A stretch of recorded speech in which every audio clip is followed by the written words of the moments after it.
ရေကူးကန်နာကဘီလီရဲ့ခုံပေးမှာအလှပန်းလေးတစ်ပွင့်လိုထင်ရှားနေတဲ့အမျိုးသမီးတစ်ယောက်ရှိနေတယ်။သူမရဲ့ဆန်ရွှေတွေကမျက်နှာတစ်ချမ်းကိုဖုံးအုပ်ထားရင်းအောက်ကိုဝဲကျနေတာပေါ့။သူမဟာကိုအသားအရာကိုင်းညွတ်လိုက်ပြီးကျွမ်းကျင်လာတဲ့လှုပ်ရှားမှုတစ်ခုနဲ့တူ။သူမရဲ့အတွင်းခံပေါင်းဘီကိုချွတ်လိုက်ပြီးသပင်ကိုစီးနှောင်လိုက်တဲ့အဲ့ဒီအချိန်မှာတခန်းလုံးမှာရှိတဲ့အကြည့်တွေကသူမစီမှာပဲစုပြုံသွားကြတာပေါ့။ဒီနေရာဟာသူမစိုးမိုးရာနေမြေပဲလေ။တစ်ဖက်မှာတော့ Jack ဆိုတဲ့လူတစ်ယောက်ရှိတယ်။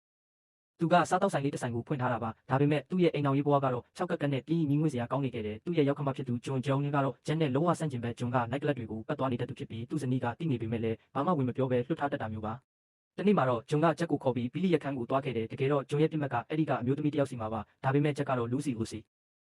ကိုမြင်မြင်ချင်းပဲဆွဲလန်းသွားခဲ့ရတယ်လူစီကလည်းကျက်ရဲ့အကြည့်တွေကိုချက်ချင်းတတိထားမိသွားပြီးသူတို့နှစ်ယောက်ကြားမှာဆွဲဆောင်မှုလိုင်းတွေရိုက်ခတ်သွားတော့တာပေါ့မကြခင်မှာပဲသူတို့နှစ်ယောက်ဟာတယောက်ကိုတယောက်လိလူမရှိနိုင်တော့တဲ့အထိဖြစ်လာခဲ့တယ်